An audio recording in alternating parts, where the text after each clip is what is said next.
Welcome back.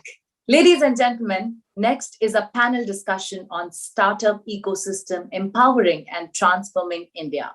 I would like to invite Muqbil Ahmar, Executive Editor, ETCIO, to moderate the discussion. Over to you, Muqbil.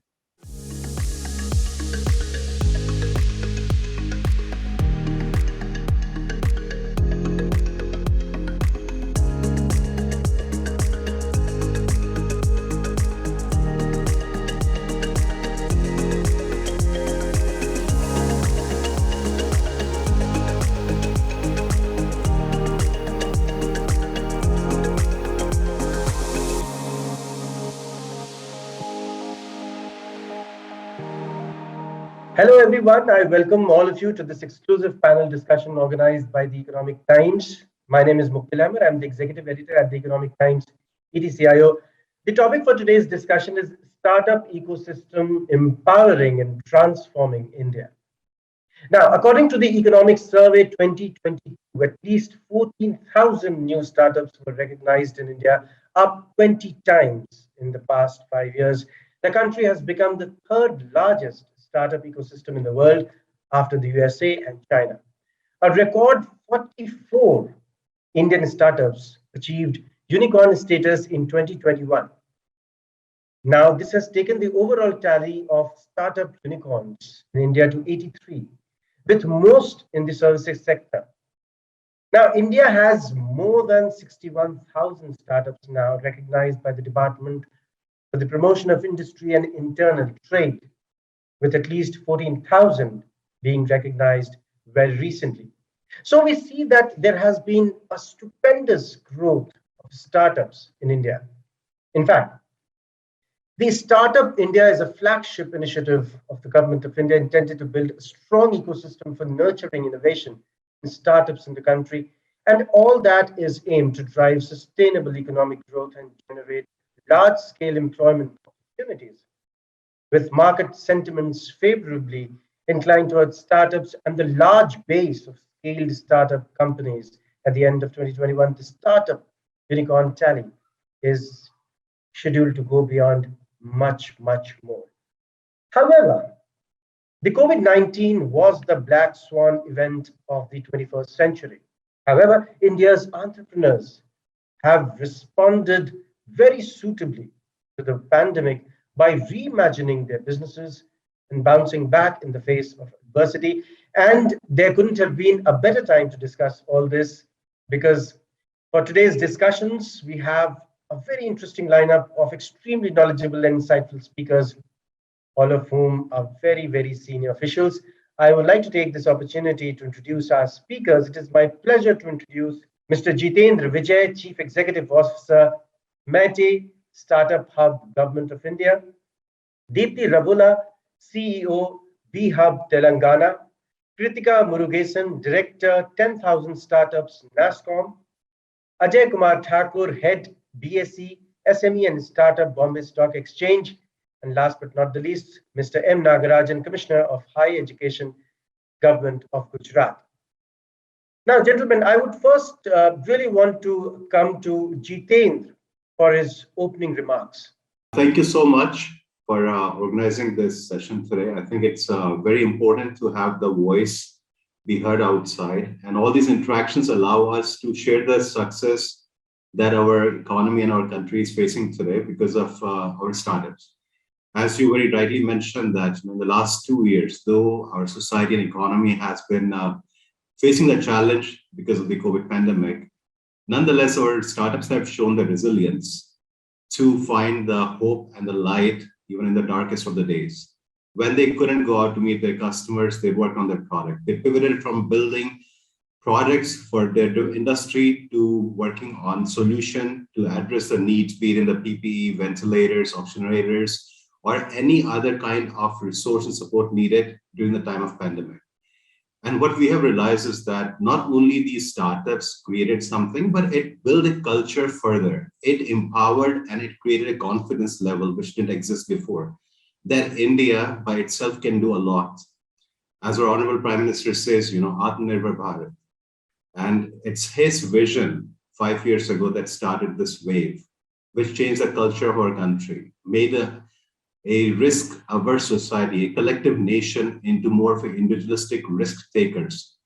Now we are not being job seekers, but job creators. Everyone from IITians to the ones in the tier 2 and tier 3, everyone has started believing that they can create their own destiny, that they can be the one source of innovation and employment generation, which didn't happen before. So I think time is right. We have traveled quite far in the last 5 years.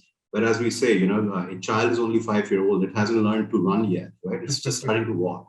So the journey ahead is long. It's going to be amazing. What India is going to develop in the next 10, 20 years, as we, use a phrase that our Prime Minister says, Amrit Kal.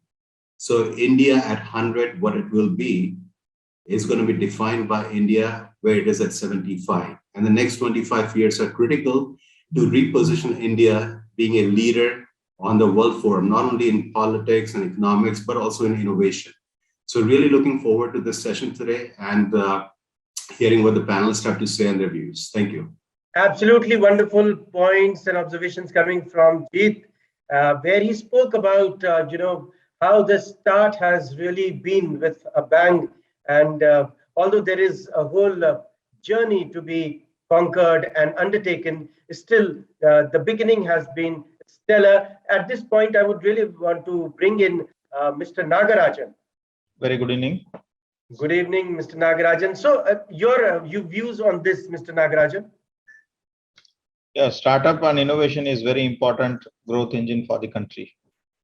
As we all talk about the demographic dividend, it could become a demographic liability if the youth is not engaged properly. And I feel that startup and entrepreneurship provide the hope, energy, and the enthusiasm that is required to energize the youth in harnessing their potential. And it is very important to start this entrepreneurial journey quite early in the growth process of the youth. And Gujarat is taking good steps in promoting student entrepreneurship in the academic institutions itself. Last 5 years, we have had the student startup and innovation policy, where we are funding ideas of students while they are in college. This helps in two ways. First is that youth's ideas get recognition.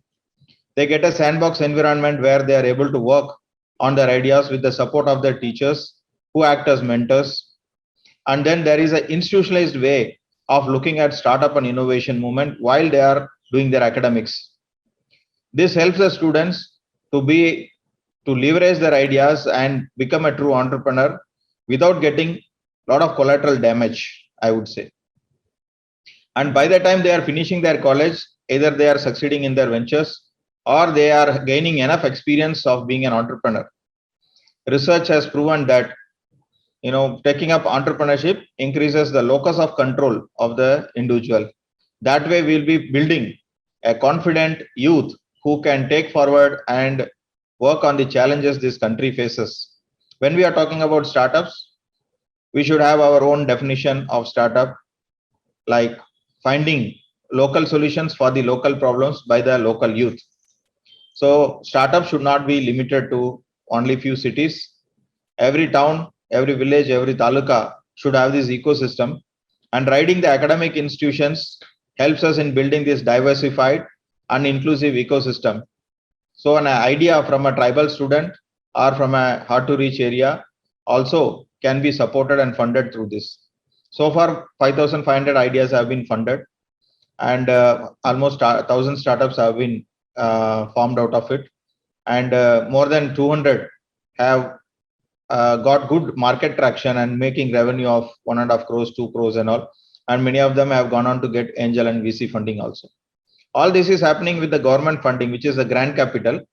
So we have to make the pipeline bigger by supporting through the grant capital for the ideas. The entire venture capital ecosystem is risk based. So they will be funding only proven startups. Somebody has to fund the ideas to increase the pipeline, and that is what is happening through the academic institutions. So we are having multiple benefits of catching them young and giving them the opportunities at the right time in the right place.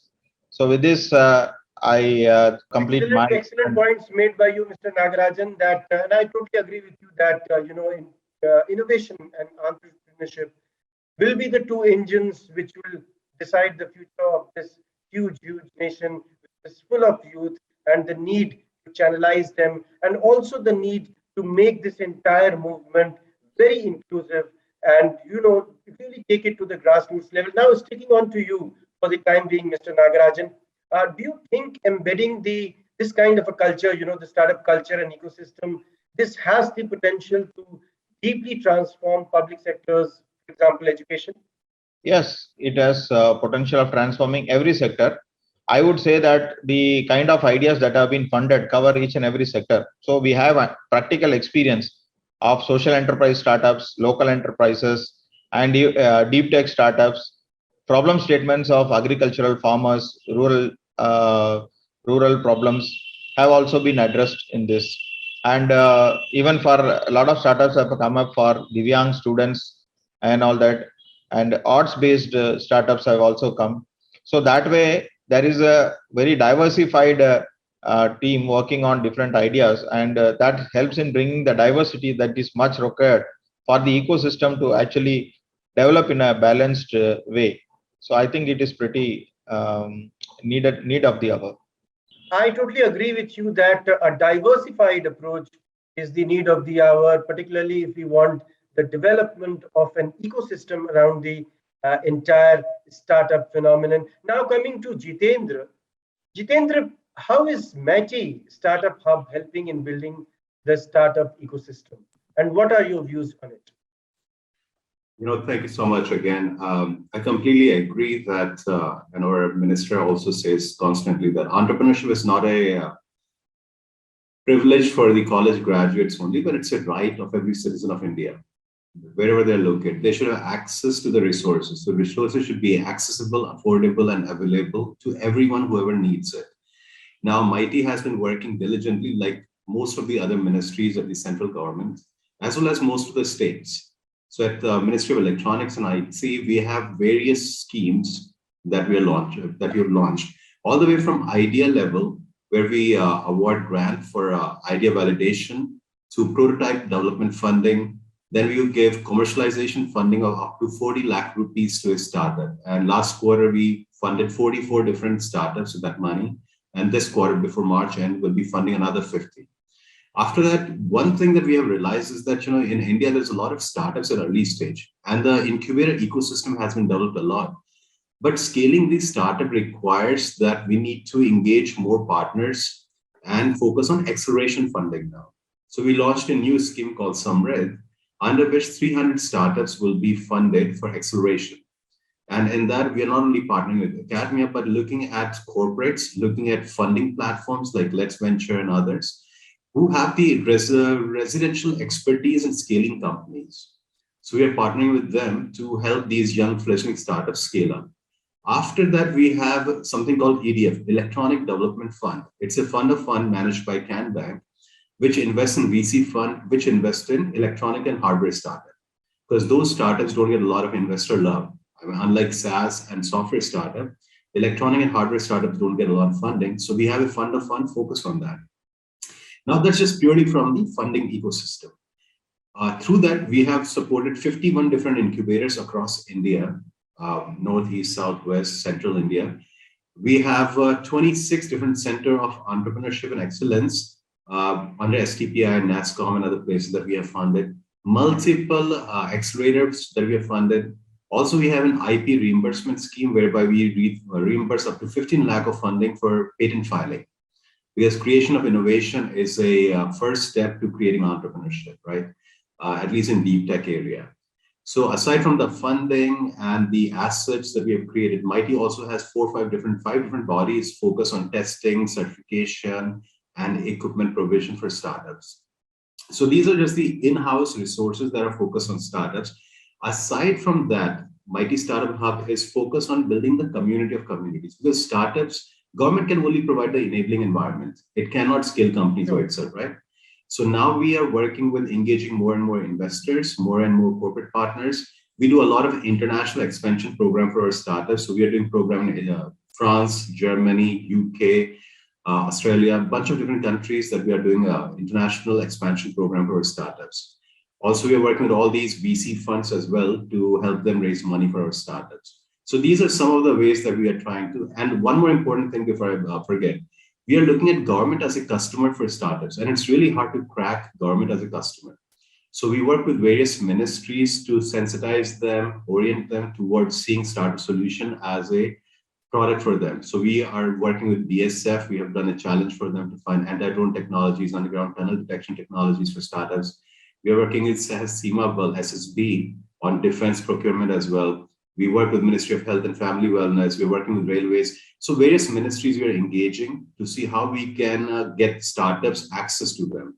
Lastly, we are working with GEM portal as well to make it a little bit more user-friendly for SaaS startups so that the procurement can become better for them. So these are just some of the things that we are doing to support our startups. I think very commendable steps are being taken in this direction to really promote the startup culture and help in building that much needed ecosystem. Now, I would really want to bring in Deepthi because, you are the CEO of VHub. So how are you helping women entrepreneurs, startups, in your own way? What are the various steps that you've taken in this direction? Thank you so much, Muqbil, for the question. So to start out with, the way to support women-led startups is just the same as everything else. We support startups and we incubate them. That is what we do. Second thing also is that, to enable more women to come up with products which are actually going to compete in the general market is the ethos that we are trying to follow.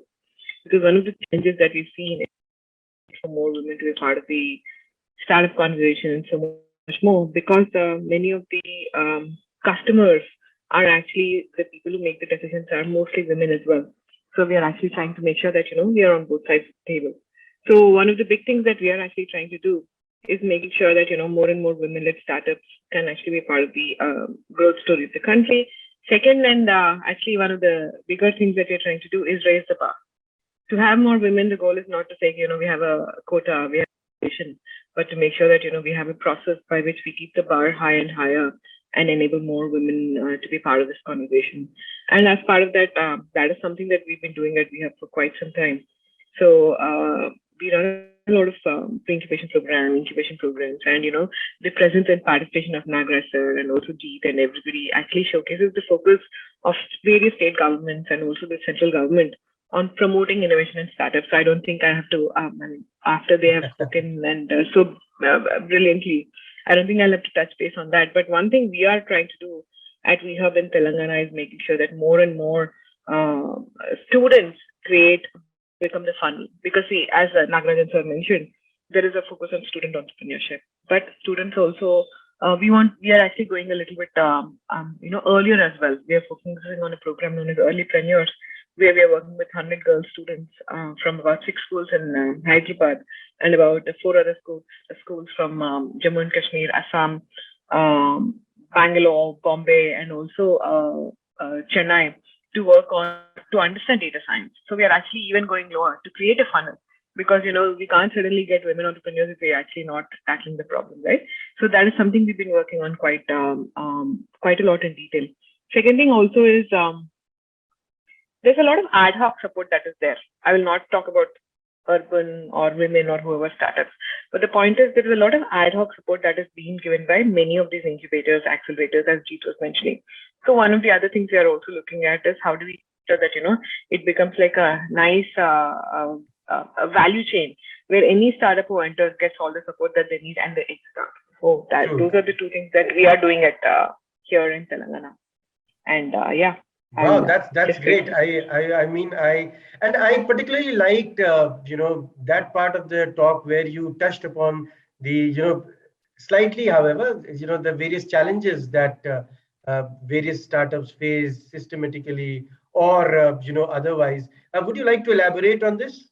So one of the biggest challenges I think is also there is a demand supply problem, right? So I think now the supply of incubators, accelerators is a lot. And now I think the problem that we have is the alternate, right? So every startup is going to 5 to 6 places.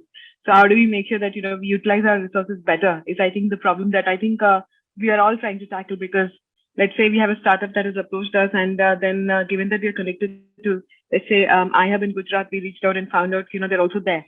So how do we solve this problem of the same person getting all the support and not a lot of the newer people getting the newer support? And the other challenge also is that with the increased focus on startups and innovation, the other challenge also is that the definition of what innovation is and what startups actually mean is also varied quite a bit. So it's like, anybody can just walk in and say, I've incorporated under DPIIT, I'm a startup. But the point is it innovative enough? True. These are the few challenges I think that as an ecosystem, we are actually trying to learn and scale. So those are two things that we are running. Well, I would say it's quite heartening to know. I mean, it's a problem of plenty. Many people don't know about it, that there is a surfeit of such institutional support. And taking your example, I think it's a good problem to have, but nonetheless, it has to be tackled on its own merits. Thanks for giving your inputs, Deepthi. And now really want to bring in Kritika into this. Kritika, your thoughts on this, the challenges bit that Deepthi spoke about just now. Thanks, thank you, and wonderful to be here. Thanks for having me here, Muqbil, and glad to be here. When we look at this, we look at from a NASSCOM 10,000 startup perspective. I think I will look at it in two different ways. One is the whole innovation journey, and how we have as a country, in the global innovation index, we've moved from the 81st place to the 46th place, right? And that's a journey that we've done over the last 2 years. And really commendable. Right. And then, we have to look at this with a lens of two distinct things, right? One is all the innovation, all the support, through the incubators and accelerators that goes to the startups in the urban, in the urban atmosphere, right? In all the tier 1 cities and all of that. But also equally important to look at it is from a tier 2 city perspective, tier 3 city perspective as well. There is some phenomenal grassroots, evolution and innovation happening there, right? And why is that possible? Primarily because of some of the government support and the government initiatives that are there. Vijay already spoke about, Tide, Samrid, and all the different kind of challenges that are done even by, MeitY and the different state governments, which actually bring to forefront a lot of these young startups who otherwise will not have a platform.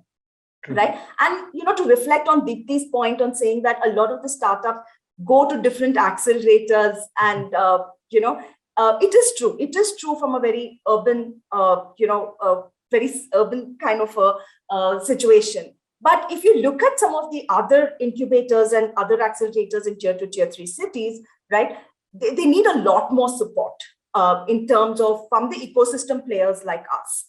Right. What I mean by that is, how do we open up more open innovation platforms to that? How do we get more corporates to go to them? Not just from a funding perspective, but, from how do they help these startups build further on, the tech aspects of what they're doing. And sorry, I would be talking a lot more from the tech startup perspective, right? Because that's our primary focus. Absolutely. Yes. Right. So how do they help more with the tech mentoring? How do they look at, saying, can we give them, POCs to work with our organizations to help build, different pieces of their product, right? And then, continue to, help them in terms of bringing them up to speed in terms of what is happening. I think that is also an overall responsibility of, ecosystem players like ours, right? So to put on the lens, we'll have to put on two different lenses and look at it, and there are two different problems to solve. And of course, that also will bring in the whole student entrepreneurship piece, right? And another very important piece of, women entrepreneurs. How do you tech enable some of these businesses, right? Not just women entrepreneurs, but overall other entrepreneurs, and how do you tech enable them, right? That's another huge piece and another huge opportunity for startups as well. Right. So it's different lenses in different ways is what I would say. Different lenses, very well put. Of course, in a extremely huge and diverse country like ours, there would be many lenses which would be required based on, the dichotomies that are present in the system. Very well put, Kritika. Would you also want to provide inputs on how you are addressing some of these challenges? So, our program as 10,000 startups is about close to 8.5 years old. And, while we started the journey in 2012, it was a lot focused on, space for young entrepreneurs to come and, bounce their ideas off. And because co-working spaces were unheard of at that point of time. Right. So we worked with different state governments and we set up these co-working spaces, what we call as warehouses. And it was just a safe place for young entrepreneurs to come, because the problem was so small, right? Like young entrepreneurs would not get people to rent space out to them, right? That was the problem. Today, it's of course a completely different world that we are living in terms of startups, right? So while we started from a whole premise of co-working spaces, we still continue to run some of these co-working spaces because it's still anchoring hubs. But some of the virtual programs that we run, and those virtual programs were primarily introduced to cater to startups in tier 2, tier 3 cities, right? Of course, during the pandemic, it just became the norm and everybody was there. But through the virtual program, we look at all the programs that we do, right? Whether it's the Investor Connect, whether it's the VC Connect, whether it's the mentorship programs that we run, whether it's connecting them to tech mentors, which is a very, very critical piece in building their startup. The access to the startup kit that we have, very similar to what MeitY Startup Hub has, right, which makes life of a young startup easy, right? How do you connect them to, bring them up to speed and mentor them to pitch to different, we've had a lot of startups from tier 2 cities who have been able to pitch to global VCs as well, right? And how do you help them to come and pitch to enterprises, right? Demo to larger enterprises, right? So this entire scan of programs that we do in any city is in a virtual format for startups in tier 2, tier 3 cities, right? And then we also have programs which are very specific for women entrepreneurs, programs that are very specific for, what we call as code for the next billion, which is, how does it affect the next billion lives, right? Programs like that. But largely, to summarize it, it is a deep kind of mentoring and providing the overall market access and making sure that they are able to derive benefits of these programs in a virtual format.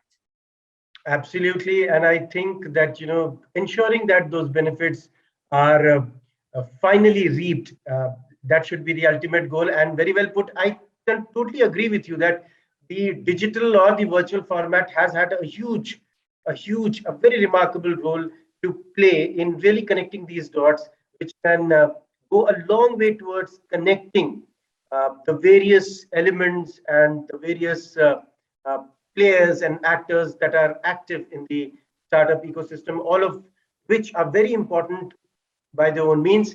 And therefore, very rightly put, I would now really want to go to Ajay.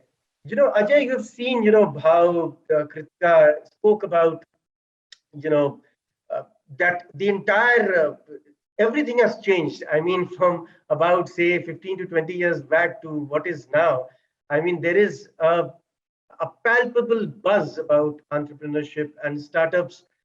The culture, the environment has radically transformed. Yes. So Ajay, how are you promoting, startups, trying to build that entire ecosystem, particularly in a competitive space like the stock market?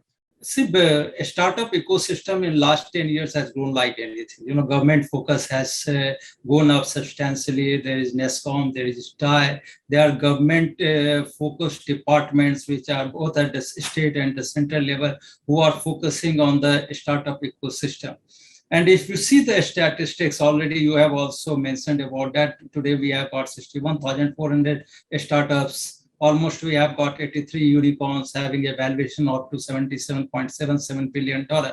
But besides that, government recently, because of the COVID, has taken another initiative whereby, they have given tax holiday or extension of tax holiday for another 1 year till 31st March 22. And long-term capital gain tax benefit has also been extended till 31st March 22. Besides that, government is already deploying a lot of funds to, incubation, setup, seed funds, and all those things about which Jit has already mentioned about. And at the state level side, as Mr. Nagarajan and Deepthi has also talked about. But let me tell you one thing: out of 61,400 startups, still we have got 83 unicorns only. So we have to go a long way. You need a country where the population is so huge. Having only 83 startups, we are third in the queue. If you compare yourself with United States or China, there is a huge gap, and you have a need to fill that gap. That's the other thing. Now, let me tell you one more thing. To have a promising startup and to progress to a great startup is a daunting task. Okay, we are seeing a lot of startups, but hardly any one of them or very few of them grow to that stage. And not only that, at the incubation stage or at the seed stage, many of them get funds. But after that, after 3 years, 4 years, they are not able to convince many of the PVCs who can, fund this company. So all the stakeholders have to play their role. Okay. The reason for us to start this startup platform was that only. That's so that, we can bring not only the startup from metro cities, but also from, tier 2 cities, the tier 3 cities, the way we have worked on the SME platform, whereby we have brought the SMEs from tier 2, tier 3 cities also. So here also we are playing that role. Okay. And let me tell you, in 2018, we have started this startup platform. And in COVID period, we have not been able to do much. But we have got 14 startups listed. And out of that, 12 startups are profitable startups. And they have got a lot of funds. Today, if you talk about the startup space, you talk about valuation, you talk about unicorns, none of them are talking about the profit. Okay. So being 10 years in the business, if the bottom line losses are directly proportional to top line, then I think there is something wrong, because then there is no credit to the exchequer of the country or treasury of the country. So all the stakeholders need to work in that direction, whereby after 7 years, 8 years, okay, these people start getting a profitable business. Now, what the stock exchange does is that not only get listed, but also bring some sort of corporate governance into the company, whereby quarterly or half yearly results have to be given. You are in the eyes of many of the investors, you are being questioned that where you are moving, and at some other point of time the stock market give you the valuation not only on the basis of innovation or the idea, but also based on your conversion into a profit making entrepreneur. For example, Infosys, Wipro, or many of these technology companies which were at one point of time IT company, or they have come with innovation, they have been profit making venture for quite long time. So here also in the stock exchange, that incentive is there, how you can convert yourself from a loss making entrepreneur to a profit making enterprise. On the startup platform which we have launched, we have kept the eligibility criteria or the guidelines very simple. What we are saying that the startups needs to be in existence for 2 years, especially the tech startups, with positive net worth, and they should be registered as a startup with DPIIT, or their paid up capital should be 1 crore. So these are the 3 eligibility criteria with which the startup can come here, because many of them require funds, and all of us have to play our own role. So they can come here, raise funds from the public, and get themselves listed. So this is the role that we are playing. Not only that, after 2 years of listing on our startup platform, they can migrate to the main board if their paid up capital crosses 10 crores and the market capitalization crosses 25 crores. So in this way, we are providing a infrastructure to these startups. If you see our BSE, and in fact, in these periods, if you say almost 7 to 8 startups which got converted into unicorns, they got listed onto the main board of the stock exchange. They have also given the exit to the erstwhile investors. So overall, capital market is playing a big role. We are the one who have created equity culture into the country. And because of this equity culture, we are seeing the lot of penetration across the country. We have got almost 10 million investors who are associated, and almost 70 million investors added during this COVID period, okay, who are giving a lot of push to the capital market, and many of the entrepreneurs are coming, and you are seeing this wealth creation happening. So almost market capitalization, if you see, it has crossed $3 trillion. Sometimes we jokingly say that it is more than the GDP of the country. So all these things have started happening, and I am quite sure with all the players, all the stakeholders, whether financial institutions like us, government, NASSCOM, and all of us, if we come together, we can transform this country into a great entrepreneurial country, because our job also is to ensure that through these successful entrepreneurs, we can also keep on creating employment, and that is very necessary. And that's how we need to work in tandem with each other. I agree with you. Couldn't agree more with you, actually, Mr. Ajay, that the trajectories of BSE and the startup ecosystem have been strikingly similar, and which is very good news. I mean, stellar work happening in these domains. Now, a little while back, you touched upon the subject of tech startups.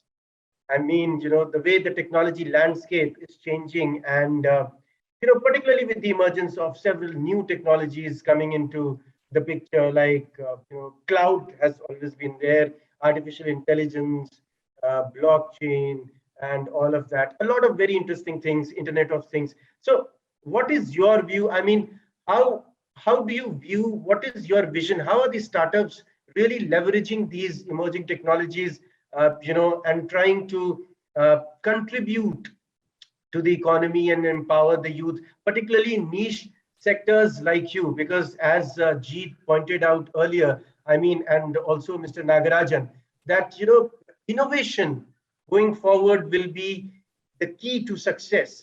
I mean, this is a battle which has to be fought consistently, and one cannot really rest on their laurels. So how do you see this entire emerging tech landscape vis-a-vis your startups?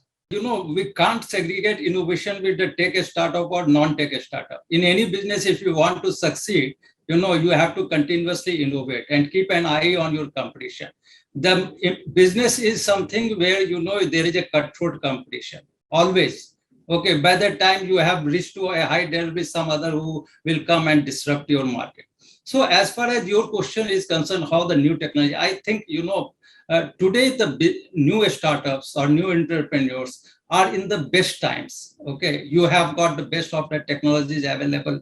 You have got the highest penetration. You have all sorts of social media out of which you can, take the help. You have SaaS, you have got cloud. And the best part of this is that these all are cost effective.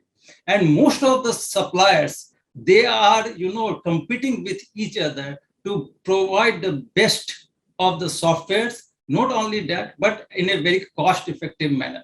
So I think entrepreneurs require only one thing, that is they use this technology. Whether you talk about artificial intelligence, or you talk about blockchain, or augmentative and virtual reality.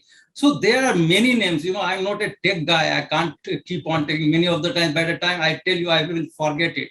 Okay, so many new technology keep on coming that many of the times we forget. By the time we understand that technology, there is another technology in place. Okay, so the entrepreneurs have to keep their mind open. They use the best technology for their growth, but at the same time, they have to ensure that with this technology, they should do the maximum penetration at all levels. Not only that, but they should keep on continuously talking about customer satisfaction. Somewhere I am seeing this is missing. Everywhere we are talking about valuation, we are talking about financing and all those things. I always feel that there will not be a dearth of finance if these entrepreneurs keep on growing in a right way, where the customer satisfaction is already always going to be taken care of. And the business over 3, 4 years or 5 years can be converted into profitable. I always keep on telling at various channels that don't keep on pumping the funds onto the startups. Okay, the business is 20 crores and you give them 500 crore valuation. I come across thousands and thousands of startup promoters and they talk only one thing. 90% of them talk about only one thing. 5 minutes they talk on the subject, and after that they start talking about valuation. Okay, so these valuation game, whether, and let me tell you, this is the herd mentality that is going on at all the three levels: promoter level, investor level, and media level. So all three places we are seeing this. I think these things need to be stopped. Okay, 5 unicorns, 10 unicorns, 15 unicorns, we don't require. We require 2,000 unicorns, 5,000 unicorns, and just highlighting one or two is not going to serve any purpose. And we have to, after 5-6 years of business, we have to ensure that whether it has become a profitable venture or not. If it's not, then all people sit in the boardroom instead of quarreling with each other or fighting with each other, fight about the profitability of the business and longevity and sustainability of the business. This is a very interesting sentiment, and a sentiment that I also had. I mean, I am an avid fan of something like the Shark Tank, and when I see the valuation, I mean, your example and your instance is very to the point. It also boggles me at times. I mean, doing 20 crores of business and having a valuation of 500 crores. That really, it spells, doesn't it translate into an overall misconception of the entire way in which business models function? Because, I mean, such huge gaps can only be there if there is an understanding, there is a deficit in understanding at some level. Do you think so, Mr. Ajay or other panelists here? See, if I may chime in, I think this is a very interesting topic now, right? But I'm a big believer in capital market and capitalism as such. And I'm a big believer in media. And I'm a big believer in storytelling and star making. You're a big believer all-rounder. No, because if you look at it, now we're not celebrating our Bollywood stars and our cricket sports stars as much as we are celebrating our entrepreneurs and unicorns, which is a paramount need because it changes and gives hope and confidence to the next generation.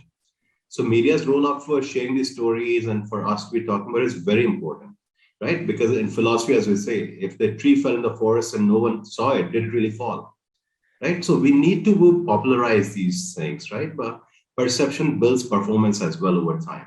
Second thing is the valuation wise, I look at free market, right? Why should we be the one to decide what is the right technology and method for valuing someone or something?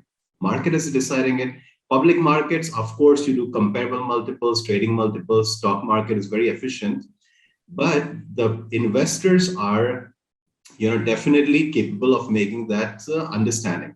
Now, the caveat is that in US, we have what is called accredited investor, right? So if you're going to invest in an alternate asset class, which is high risk, like early stage VC funding, then you need to have certain level of net worth. You need to have certain level of disposable income before you are even, before a startup or a promoter is allowed to even engage with them as such, right? We need to build some criteria around those. And I think we also have rules and regulations around it a little bit. Because uneducated and uninformed people, when they start investing in the market, be it stock market or private capital, they end up being the bag holders and losing money. But the smart people always make money, right? Smart people always make money one or the other. So we need to understand that part, and we need to let the private market figure it out, because ultimately a bubble is born, then it bursts, right? But it leads to a correction, which brings back to, it's a reversion to the mean at that point. But for us to actually doubt the whole purpose and approach of why industry works like this, where if I compare India where it is today to what US is, right? We're 20 years behind in the venture investing business, right? Or 90s or 30 years now, right? But in India, this whole investment and startup industry is developing. And when a new industry is formed, there's no set standards.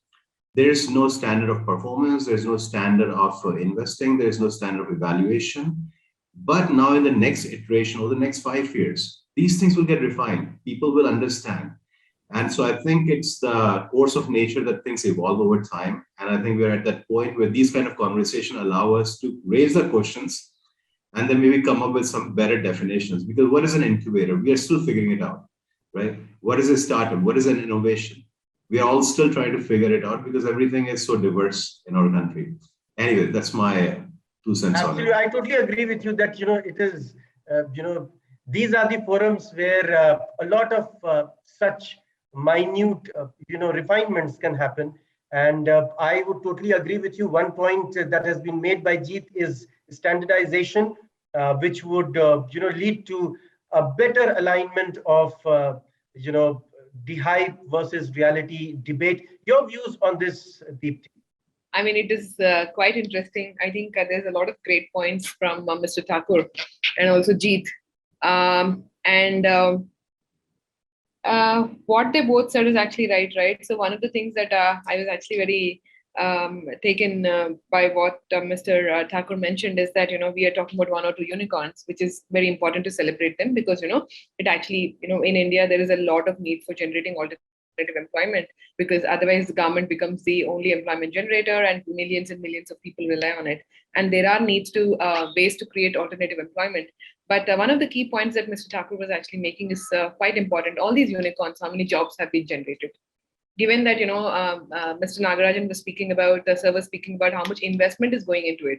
See, when a government or an entity is investing, like you look at my office, if somebody is investing in creating a state incubator or anything else, the purpose is to make sure that, it is taxpayer money, it is coming back to the people in terms of jobs, in terms of opportunities, so that nobody is left behind. So how many of them left behind people are actually getting the opportunities that they truly deserve is one of the points I really appreciate from Mr. Thakur. And second thing also is that, Jeet also is like, it's a free market. So one of the things that Jeet was mentioning is standardization. So I think it's kind of a crazy situation right now, I think, because as an incubator, one thing I've seen over the past 4 years is that initially there was a great conversations about innovation, startups, and there was a lot of learning on both sides that was happening. Now it's more like, I'm a startup, you need to help me. And then everybody is rushing to that thing. So the mindset change has to be a little bit different. And I think there are certain, gate checks that need to be put in place. And I think that is where we all need to head to. So that because we are a big country, we are a huge population. If we don't do those checks now, as Jeet was mentioning, there are going to be problems, and I'm really scared someday we'll have tuition centers for being a unicorn startup founder or some and that is not a place any of us would want to go to, and I'm really already worried about it. So yeah, I come from a land of many tuition centers. So I totally agree with you that a reality check is needed at times, and to really prevent any kind of a bubble burst, as one might say. And I totally agree with the points that you made, apart from the ones which came from Jeet about standardization. Now, really wanted to know Kritika's side of the story. I mean, how do you view the entire thing? We have raised quite a few very pertinent and relevant points today. So I mean, most of the points have been, talked about here. And, I'll just shift the focus a little. A lot of the unicorns that we see are very B2C. So I'll shift the focus a little to, more B2B startups, right? And some of the view that we, we have for them, or where their position is in terms of things, that it's a bigger struggle for them, right? If you especially take tech product companies and how are they scaling up, right? And a lot of them, overseas market is where their business lies, right? One is the domestic market and the other is the overseas market. And when you look at the overseas market, right, there's a huge need to build India, brand India in the whole tech product space, right? And because I'm just trying to move that conversation a little from the unicorn, out of that, right? Unicorn centric. Yeah, and let's focus on the second part of it, which is, how do we build that whole brand India? We're there, but in terms of, if I have to say, I want to be world-class from India in the product space, building for India and for the world, right? Like how do we get that whole branding done? What is that whole thought leadership process that we want to bring? Because, the way things have just happened in the last 2-3 years, and in terms of the whole technology pieces and what we're really solving for globally, right? And how different geographies have different potentials for us as well is a very key aspect for us to look at as well in the overall growth of the startup ecosystem. Very interesting points have come up during this discussion, starting with standardization, inclusivity, need for inclusivity, and how the discourse around the startup ecosystem has kind of become unicorn-centric, as Kritika was talking about. Your views on this, Mr. Nagarajan, do you think there are gaps in the semantics and the semiotics of it, in the understanding of people, in the systemic approach towards better startup ecosystems, more robust ones? Your views on this, Mr. Nagarajan? As I mentioned in the beginning, we need to have our own Indian version of startup investment frameworks or philosophies. When we are talking about entrepreneurship and all that, especially we are a country of more than 1 billion people. So when we talk about unicorn, we should also talk about impact unicorn. Can we support, encourage, or guide our youth to work on problems that is touching 1 billion people? And if we are able to do that, of course, money and other things is going to be a byproduct of it, I'm sure. Because when you operate at 1 billion people scale, we always talked about innovating for the bottom of the pyramid, and it's been long time we had talks on that. Now everyone is talking about top lines, and somebody needs to talk about the bottom line also. And that is one thing. And another thing is some interesting interventions are being made, especially the work that Deepthi is doing with self-help groups and all. So that is where we have startup definitions, which is in different versions. There are different flavors of startups, encouraging a lifestyle business that is sustainable and profitable, which Ajay ji also mentioned. Somewhere these threads are matching or mixing with each other. So we need to talk about top line, very encouraging things. At the same time, we should not get our bottom line to be missed, because as I said, this demographic dividend should be harvested. It should not be, like we create islands of prosperity and rest of the things. So that way, the signs are encouraging. When Kritika talked about tier 2 and tier 3, that itself shows that we are building a very diversified and connected ecosystem where people can move in from cities to cities. And now we should also have this ecosystem movement percolating into all talukas and in different flavors. So that way, I think we should balance, because we are all the movers and shakers who could guide and take this forward. So if I consider these current approaches of startups to be the engine, I would like to somewhere have some steering, so that we have some balance in the approach. But nevertheless, I feel that startup and entrepreneurship is the only way to go. And even if we are able to convert 10% of the cohort or students in a batch as entrepreneurs, I think they should be able to take care of the rest 90%. Wonderfully put. A balanced approach to the ecosystem of startups is the absolute need of the hour. And I really hope and wish that this comes true, where 10% takes care of the 90%, Mr. Nagarajan. Very well put and very optimistic approach. Now, as we head towards the end of the program, I would really want to, allocate 1 minute to each of you for your parting remarks and thoughts, starting with Mr. Nagarajan. I have just summarized what I wanted to say. Like we should, when we talk about startups, every idea should get the respect it deserves in terms of funding. And one interesting thing is, while we are able to give 2 lakh rupees per idea, our normal ask is not more than 50,000. So that means we could fund 4x of ideas, and somebody should fund ideas, and then these ideas only come up. So at least in Gujarat, I can confidently say that the idea to IPO journey, with all its ups and downs, with the supporting ecosystem, is already available, and the total movement from a grant capital framework to risk capital framework. So we call it, we manufacture startups that are risk capital ready. After that, venture capital takes care. So that kind of feeding ecosystem I wish that every state would create, because it's a very tough journey, because you got to take everyone along across the geography, across the states, and then we need to learn about each other, because everyone is coming up with something that's unique and grounded from their own worldview and perspectives. So we need to have a synthesis, and I am sure that platforms like today that you're creating is giving that chance to get synthesis. I keep meeting the eminent panelists here in various forums, but today you gave us one more time to say hello to each other. Thank you so much for bringing us all together.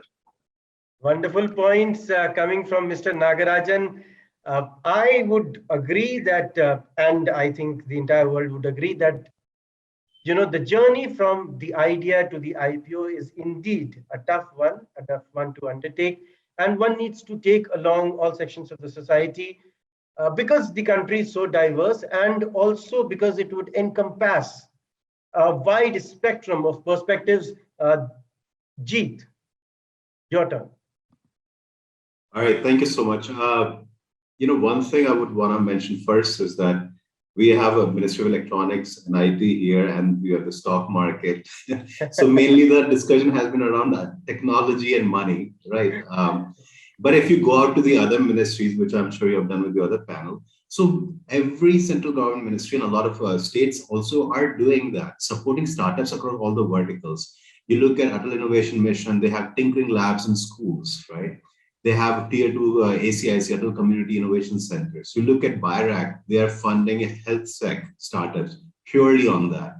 You look at MSME, they have schemes for micro entrepreneurs, which are more on livelihood generation. So you can go to different ministries, DST, the grandfather of this industry, right? Startup and incubation.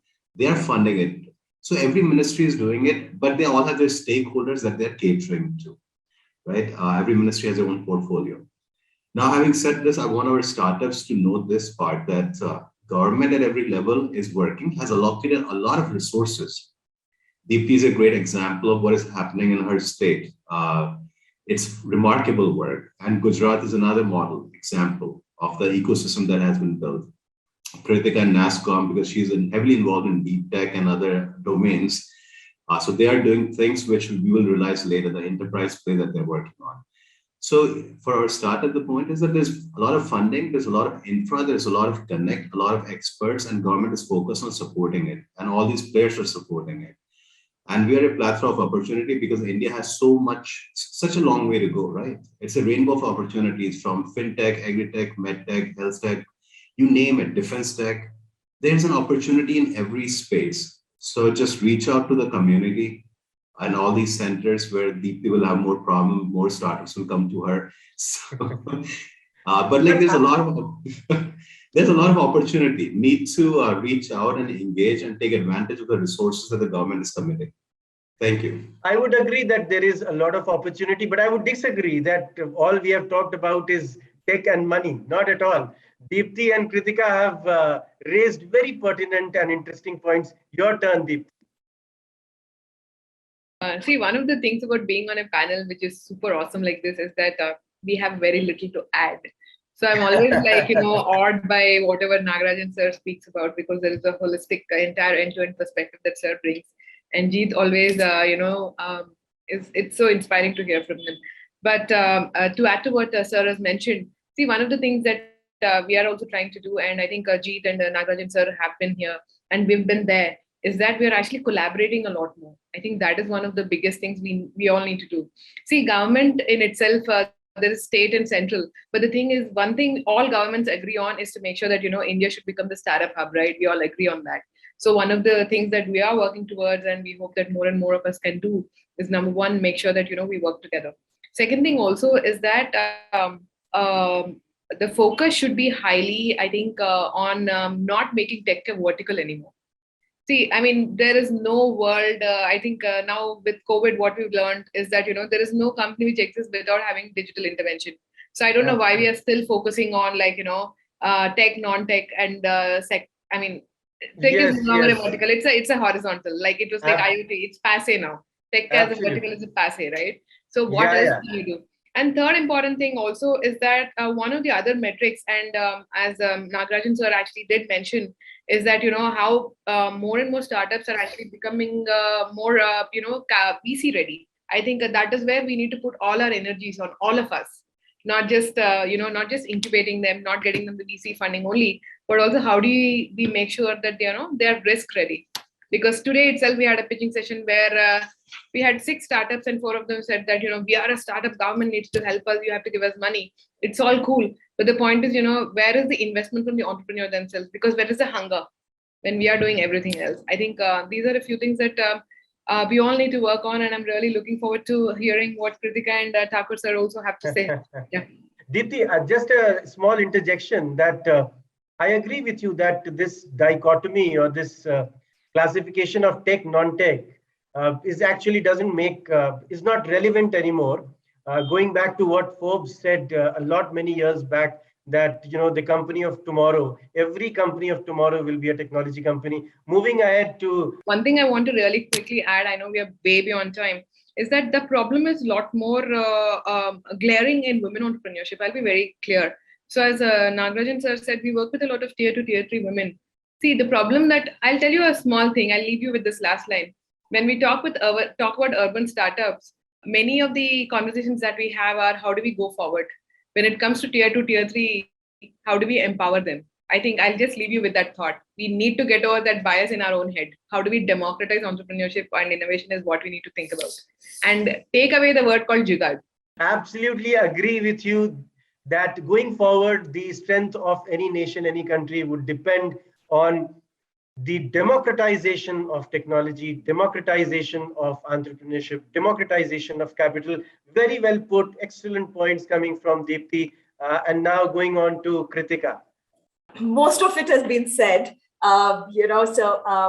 just one or two things is, I think as an overall ecosystem, we've done well, and we do have a long journey to make, but I think we've grown well together, right? Collaborating and working well together. The kind of work that the government, state, center, right? Every state government has different startup initiatives, different kind of schemes, and same with the center. And the kind of push and highlight that is there on this is making it very aspirational for a lot of young people, right? And we work with even places like even Tripura and a lot of the other states have very solid startup initiatives. And the point I'm trying to make with that is, startups also need to educate themselves on the vast amount of support that is available in the ecosystem for them.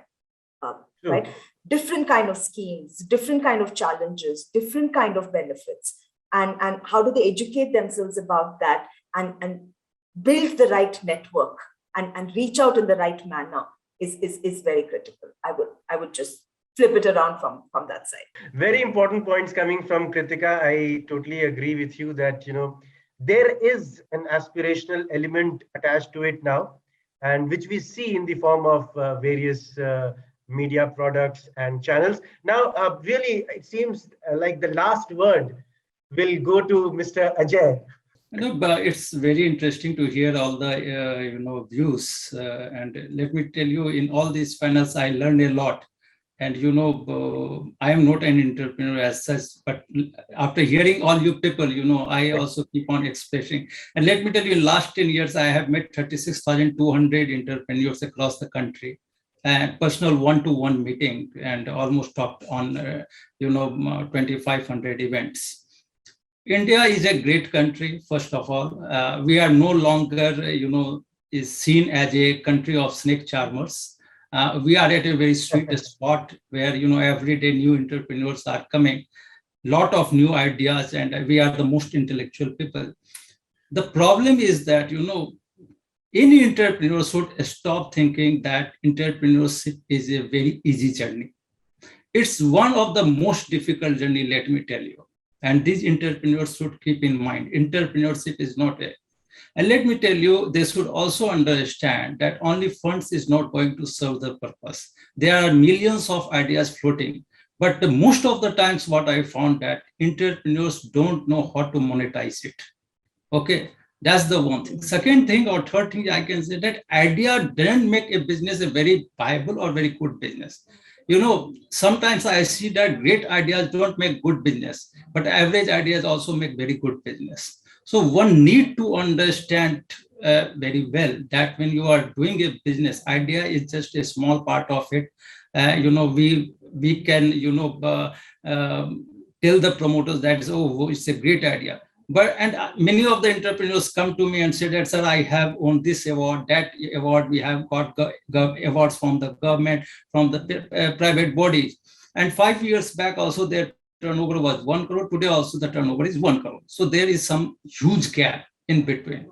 And always keep on harping for funds is not going to serve any purpose. So we need to understand that when we talk about entrepreneurship, it's a lot of things that you have to bring together, you have to put together, and all the stakeholders have to be minutely and deeply associated with the promoters, whether they are giving them funds, whether they are mentoring. And let me tell you, many of the times I found the mentors playing the golfs and spending time there, and entrepreneurs running from pillar to post. So I think it's very much required that we should get associated with these entrepreneurs, tell them that, boss, whatever you are doing, have some milestones on that. Okay, you'll get funds, but first of all, have a foolproof plan how to scale up your business. So being an idea, then being a promising startup doesn't end. You have to have various things in the place to make a promising startup a great startup. And there it is going to end. That one need to understand. Right. It is imperative to make every startup a great startup. And I feel ecstatic that, I can really feel that entrepreneurship is in the air, and we are really headed to very experimentative times, which will really test our mettle as a nation, as a people of values and ideas. Now, ladies and gentlemen, it has been an awesome discussion today. However, in the interest of time, we will really need to wrap this up. Although I think that we can really go on and on because the subject is so relevant, so topical, and so burning. Thank you, ladies and gentlemen, for joining us today. Wish you a great day ahead.